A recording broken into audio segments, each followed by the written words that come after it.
I'm Mark Gagan and you're listening to the Voice of Insurance podcast, produced in association with Advantage Go.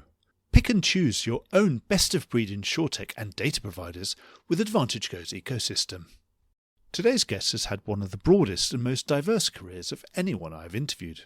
Today, Kera McDonald is the Chief Underwriting Officer of Swiss Re Corporate Solutions, but over more than 25 years, she has been an actuary and a pensions consultant, a risk manager, an aviation underwriter, and a senior executive in an internal audit team. I'd say that unique blend of experience is an excellent preparation for her current role, particularly as Swiss Re Corporate Solutions moves out of its remediation phase into a period of sustainable growth.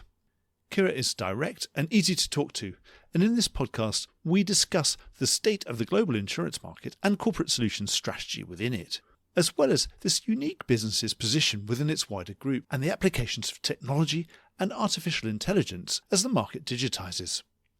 She doesn't duck any difficult questions and is excellent and incredibly well-informed company. I really benefited from my time with Kera, and I think you will too. Enjoy the podcast. Kera, welcome to the Voice of Insurance. Thanks, Mark. It's really great to be here.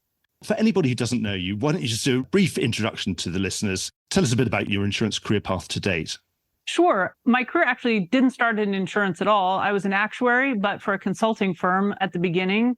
I did pension consulting for quite a few years. Before joining insurance, I was part of the GE acquisition that came into Swiss Re in 2005. I did some product management, we would call it today.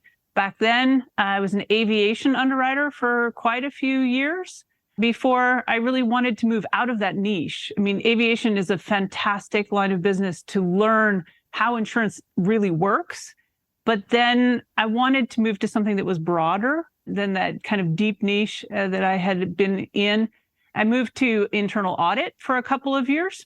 I was the audit director for both our insurance and reinsurance business units for a couple of years before moving to risk management.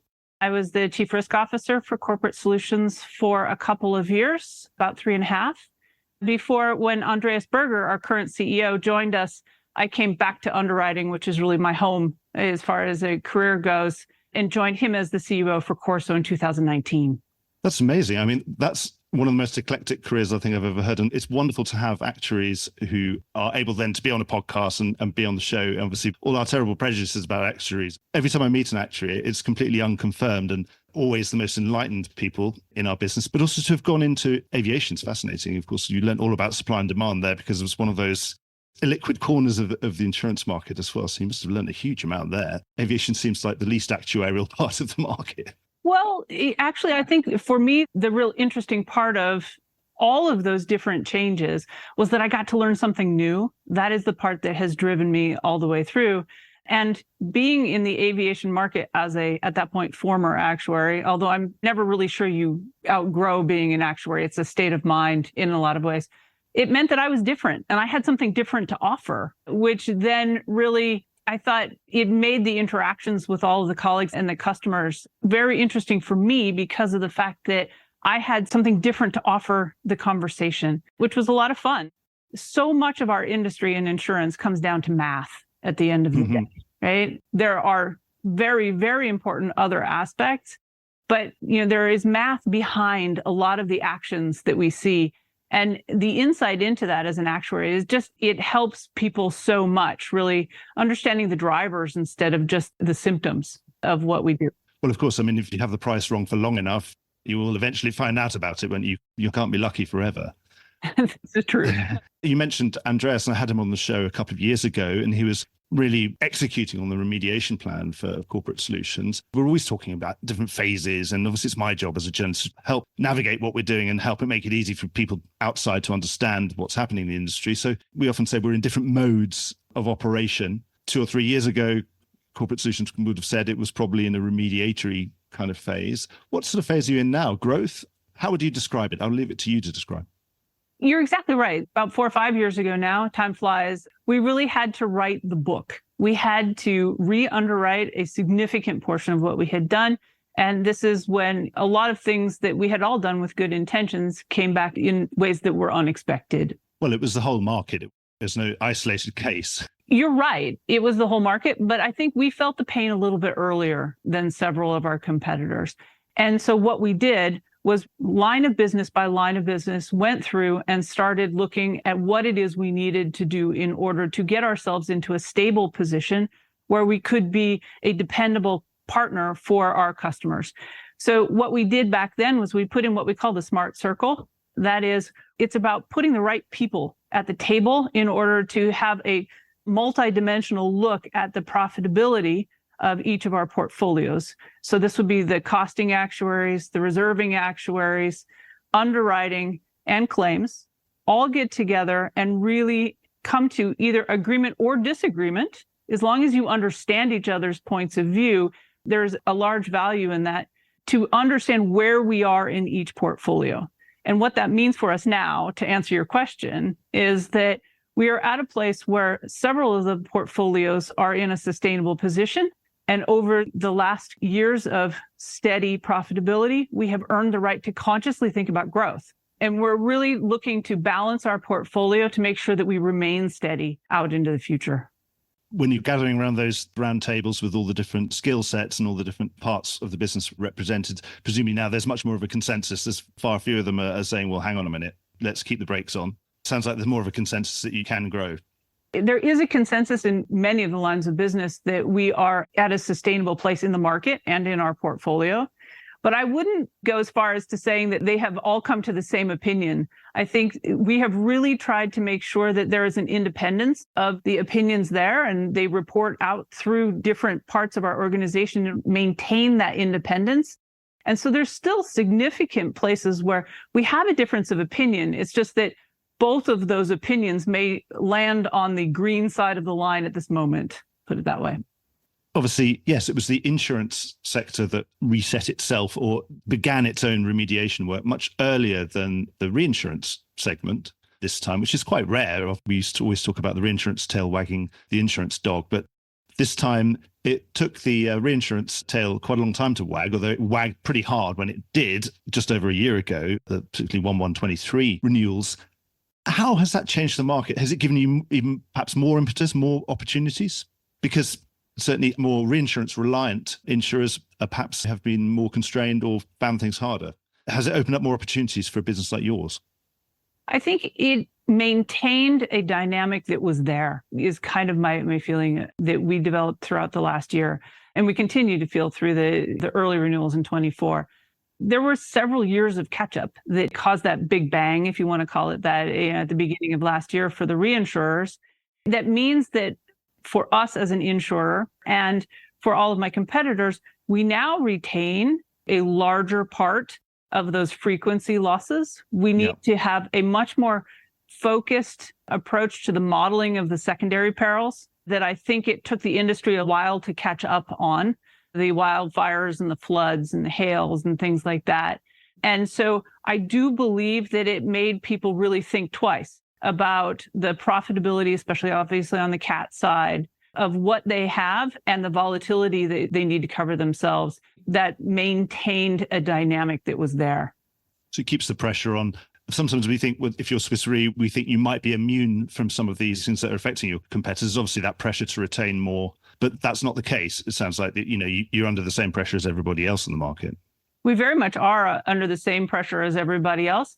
Actually, the vast majority of my reinsurance as Corporate Solutions comes from external reinsurance providers. Right. Okay. Because obviously we assume maybe, you'll shake hands with colleagues in Zurich, and obviously it's wrong for us to assume that because it's difficult to see that from the outside. Yeah. I think there was a point in time, call it 15 years ago, where that idea was there, but it has not been that way for a very long time. We do benchmarking just like everybody else to understand the program of reinsurance that our competitors have. And I would say we are comparable. That's a very good discipline anyway, isn't it? And also it's a great discipline to say that this business stands alone and it continues to exist because it makes sense to exist and it should exist because it's a good business, rather than saying it's a segment of something else. A big part of this year's renewals on the reinsurance side, but also on the insurance side, has been more of a debate about casualty, whereas, let's say, from the reinsurance side at 1/1/23, it was all about cat risk, property side of things, really resetting that. This time, certainly going into that renewal, Monte Carlo and those sort of places where we were talking about the renewals, reinsurers wanted to talk more about casualty, that they were more worried. When it came to 1/1, deals were done, but there was an interesting difference of opinion. There is a difference of opinion between insurers and reinsurers and reinsurers and reinsurers. So where are you standing on that debate? Obviously, and particularly when you've got quite an open culture of debate within your own organization, where did you land in the end? Because obviously, as an actuary yourself, there's so much data sort of up in the air, particularly when you throw in that pause for the pandemic and then inflation, a lot of complications there that are quite noisy, aren't they? Sorry to interrupt in mid-flow, but this is just a reminder that you could be advertising right here, right now, and getting your message directly into the ear of key decision makers in the insurance industry. And you'll be doing it while they're absolutely in listening mode. The Voice of Insurance has just run through 300,000 downloads. If each of those had had a 60-second ad in them, that would make 83 hours of talking to the industry for a fraction of the cost of alternative media. The podcast is the medium of the future, and so is audio advertising. Contact me on mark@thevoiceofinsurance.com, and I'll do everything I can to get you started. They are noisy, but I think if you take the whole thing together, I mean, it's clear that 2015 to 2020, those years are developing for the industry in a way that was not expected at the beginning and is not favorable to many of those reinsurers out there, but the insurers as well. And so really what that means is that I think people need to be quite sure of their predictions if they want to be optimistic about trends that came in through Corona staying, especially in the US market. Look, in our writing of the book in 2019, what Corporate Solutions did was we exited the large corporate GL US market. That means that I have less of that in my portfolio today than many of the competitors. Obviously, I still do international programs. We have exposure through that, but it is a smaller portion of my book than for many others. With that, we make sure that we try to be very, very realistic about what the trends are as far as inflation of all kinds and understand the underlying drivers. That means that I think that really people should be quite careful and distinguish, because it is not one size fits all in that US market or anywhere else. The dynamics are granular and you have to really understand each market that you're in. Yep. I suppose everyone's relative feelings of optimism or pessimism are bound to be shaped by their own experience preceding that. And I suppose if you came into casualty after COVID and you didn't have to write any of the 2015 to 2020, or whichever, take your pick of which exactly years it is, with 2014 to 2019 or whatever, for the not so good years, perhaps presumably you've had a lower share of those, you'd be feeling more optimistic now and saying, well, we're in a great place. Casualty is currently loss-making within Corporate Solutions still. Do you think that's coming to an end now? That's something that those remedial actions are going to take effect? I know obviously within casualty things take longer.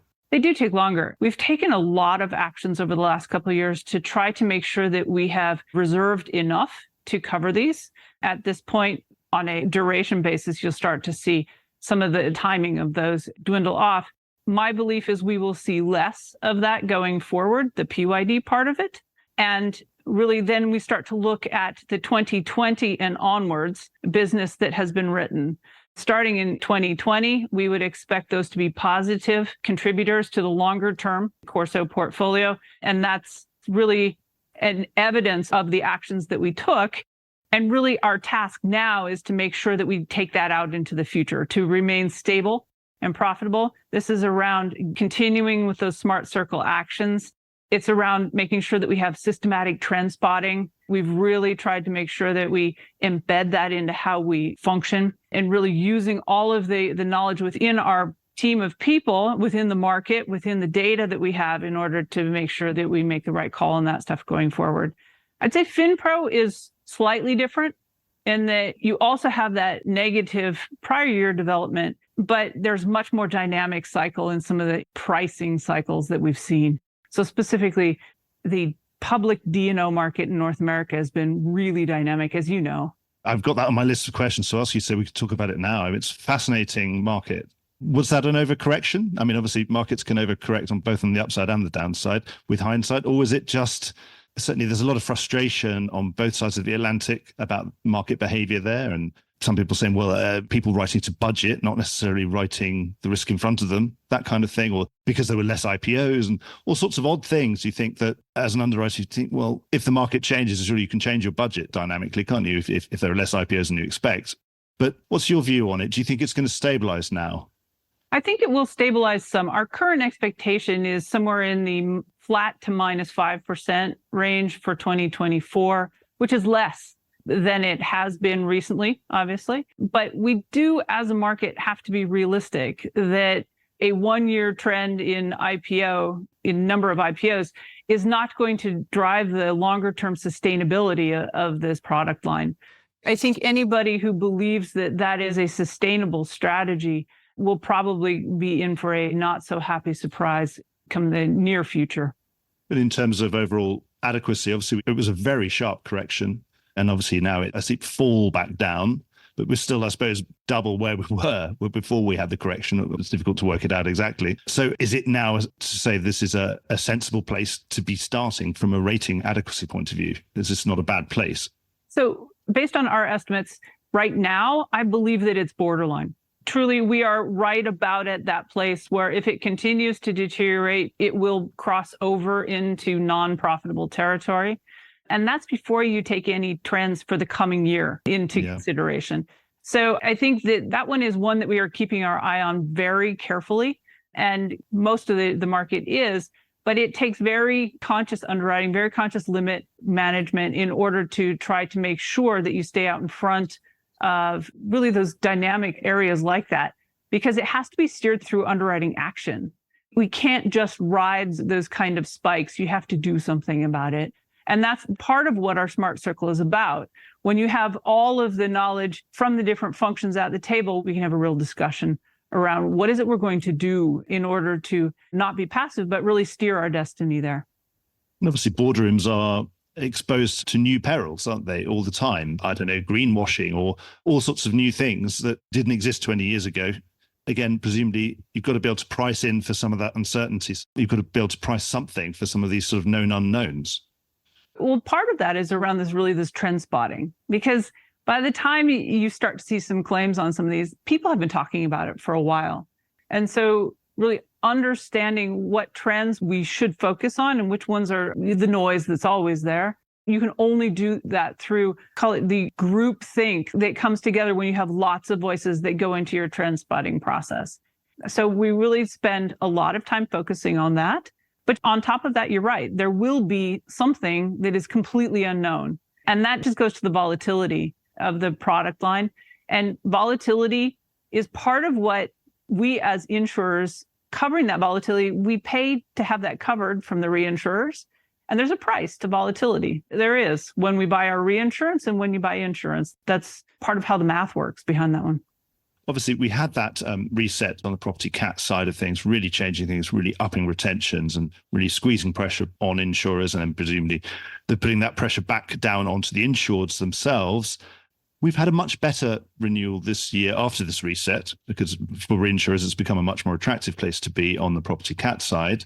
And we had some signings down and, overplacing of some of those large placements, but the ones that are very remote. Is any of that going to transfer into stabilization of the insurance market now that you've had a stable reinsurance renewal after a very difficult one? And now it's been much more stable, much more predictable in terms of capacity and an increased availability of capacity and ability to write new top layers, that kind of thing. Do you think that will then be able to be passed down into the cat-exposed insurance market this year? So what we're seeing, it's matching up to expectations pretty much. We're seeing on a nominal basis, rates are up slightly. It's stabilized considerably since last year or the year before. But really, that's almost entirely wiped out by loss trend, right? Yeah. Inflation and loss trend. So that makes it flat on a real basis. And I think that prolongation of the flat, right, is really partially due to the discipline that was there in the reinsurance renewals. They held on the attachment points. They had a largely flat renewal, and that will bring a flat-ish dynamic into the cat market, I think, for 24. Obviously, with insurance, it takes longer sometimes to pass things through. The reinsurance can be quite clean because it's a small number of contracts. And once you've renewed them all, it takes 12 months to kind of make your changes. Sometimes it can take longer in insurance, or you have to do more steps. Is there still more work to be done in terms of right-sizing that and balancing your portfolio in the light of the new reinsurance structures? For us on the property side, which is really the cat market is where a lot of this action happened over the last while. I don't think that it's a rebalancing that we're talking about. It is a sustainably priced market, so we would like more of it, as many of our competitors would as well.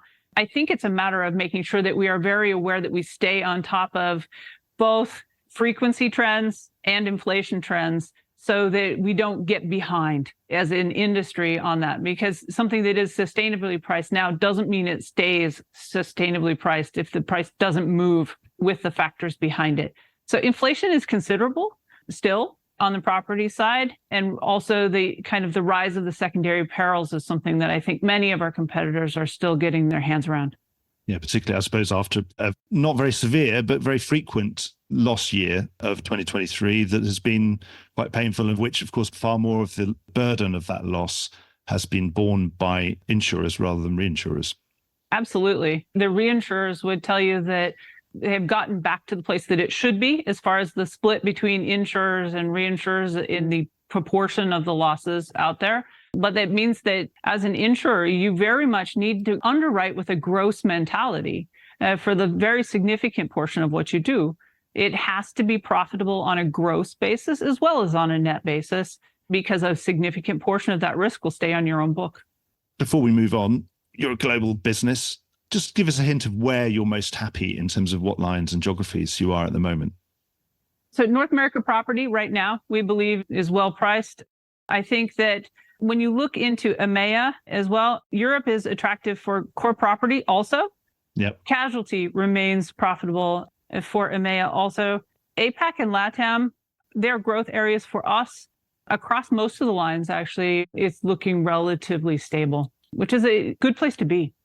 Obviously, what's happened in the last 12 months accompanying the inflation has been a return of higher interest rates and what more historically normalized interest rates. The corollary of that is, of course, obviously after those mark-to-market losses that we had in 2023, now that that's all kind of washed through, we've got investment income suddenly making a pleasant return. Obviously, I've been around long enough to remember an era of higher interest rates, of real interest rates. Back in some of those old days, the old adage, you could write 103.5 combined ratio. You had, if say you had 3.5 ratio of reserves to surplus, and you could still make 12% ROE on that. Is there any worry in the back of your mind that insurers might rediscover this? Because it's been almost 20 years absence for this, rediscover the joys of writing for investment income rather than underwriting profit? In the longer term, I can't make any predictions there. In the short term, I have to say that this memory of a non-profitable market, it's too fresh for most of us. So right now, it's all about discipline, and it's all about making sure that what has now become, at least for us in corporate solutions, ingrained in our DNA, that as an underwriter, you have to produce profit as an underwriter, not just as a loss leader for asset income. So we're very much focused on monitoring and controlling from an underwriting perspective and making sure that we stay on the track that we're on. I can't speak for everybody else, but right now we're pretty focused there. I would not see that going away anytime soon. So you leave the investment to look after itself, and it can be the icing on the cake, but the cake's got to be a nice cake that you've already baked that's already sub 100 and significantly so. Absolutely. What's accompanied the last 4 or 5 years? Obviously, we've had big changes in the marketplace, but also big changes on the technological side of the market. And it seems that this year, certainly I'm sitting in London, and I wouldn't call them big bangs. I think a lot of people would really dislike me saying that, but a lot of big changes coming through, the realization of some very long projects in our global corporate specialty wholesale insurance market. What's your strategy around this in terms of, now we're finally getting to a stage where the market is digitizing much more. There is more data available to us to ingest, either from our clients and from third-party sources that we can augment.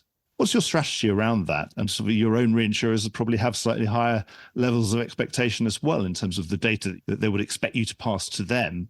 How do you play in that space, and how do you make yourself able to make the most of all those opportunities that it's throwing up? So Right now, I think it's fair to say that corporate solutions, like many other players, is really working to understand the opportunities that are there, that are new and dynamic. So we're really working around right now, reducing manual work, reducing the cost that goes along with that, and enabling our people to focus on the value add parts as opposed to the repetition parts. So things like ingestion of data, I mean, that one's a relatively easy one to spot as far as a place that could add value. We're working on that. We have several use cases that are going with the data group from the Swiss Re Institute as well. It's really around augmentation of our underwriting process and decision rather than any kind of substitution at this point.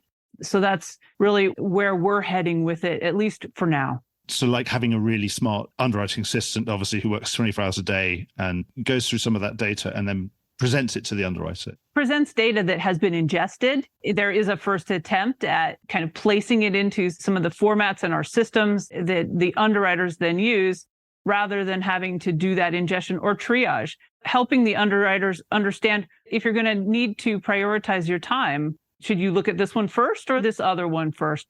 Those kind of things can add value. They're relatively low-hanging fruit in the scale of what AI can do.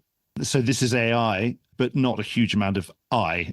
I mean, it's not taking incredibly executive decisions. It's presenting things. Is it things like, yes, this triaging you're talking about, saying, oh, well, this is like a sort of 83 out of 100 risk, so that you should look at this one first on this methodology I'm using. And this one's a 57, so leave that one till the end of the day.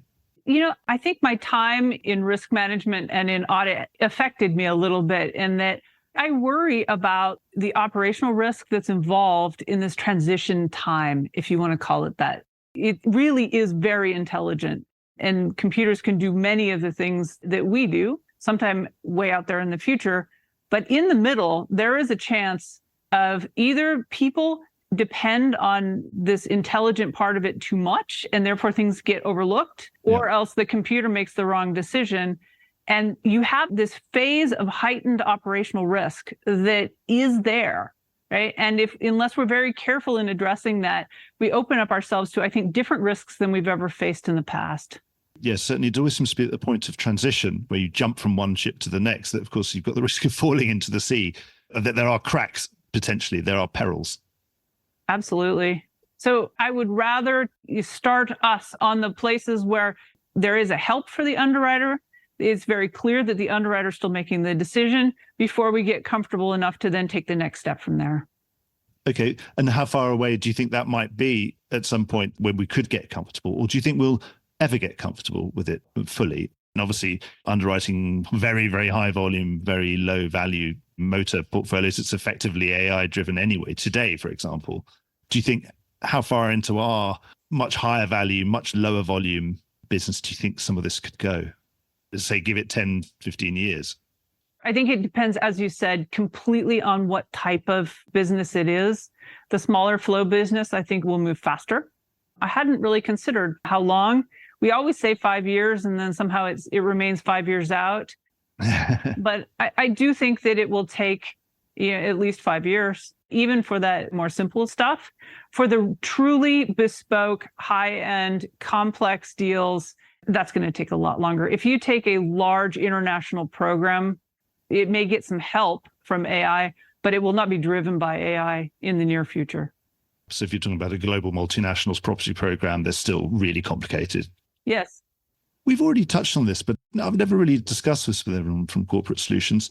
You're part of the Swiss Re, which is, a global institution in insurance and reinsurance. So does it affect the way you go about things? I mean, presumably it's a good way of opening doors because you present your business card to someone say, oh, who's that? Is it a way of differentiating yourself among your peers, or does it affect the way that you go about your day-to-day business, knowing that you're part of Swiss Re? It's a really good question. So as a part of Swiss Re, what we do is we work on the understanding of the perils out there with many of our colleagues from group. So if I think about our natural catastrophe modeling, the trends that we see on tropical storms and things like that, we discuss those with the group colleagues. And that is a big benefit in making sure that we are very knowledgeable in how we underwrite our business. Other than that, we do not get information sent to us that is, call it on the other side of the compliance wall. So that is completely separate. We are a separate part of the group. But we do, I think, adopt a mentality that is more of a gross underwriting mentality, because as a reinsurer, what you do is you absorb that gross risk. So for us internally here at Swiss Re to go around saying that, hey, we got this great way of sending all the risk to the reinsurers, that would not play well, right? Mm-hmm. And so we really underwrite to make a gross profit.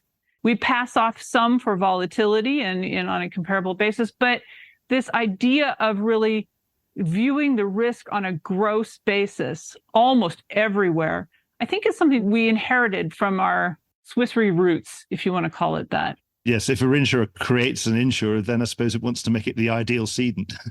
Exactly, right? So we have been very successful in providing profits over the years to our reinsurers, also the ones that are internal in Swiss Re.